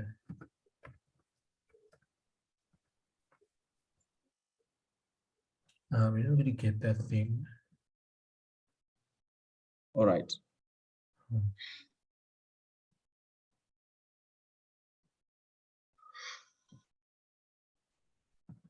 So Faiz, basically valuations and consolidations are the big deal in CTA level 1, right? No, not necessarily. Oh, really? Generally consolidations, yeah, but sometimes not really. Valuations doesn't always come in. If it does come in, it's big, but don't always come in. Oh, okay. Okay.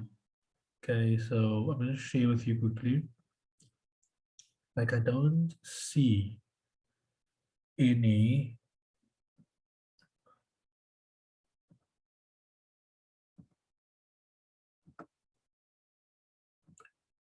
I don't see any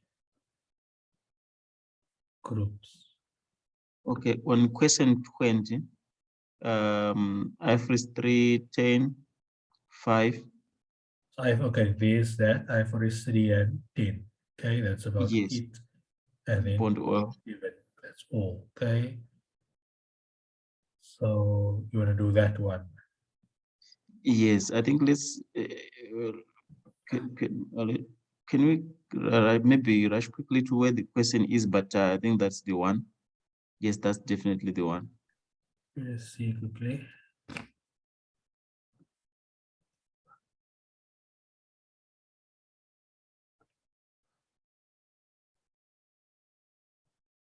What was our question? Where do I see the question?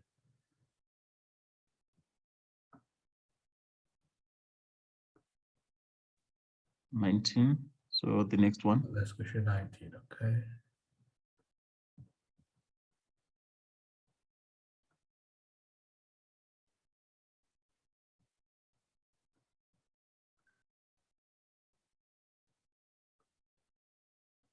Yes, I think that should be the one. Okay, so we can go through this. That's fine. Okay. Yes, that's it exactly. Okay, cool. Thank you then. All right, thank you very much, Faiz. Pleasure. Bye-bye. All right, bye.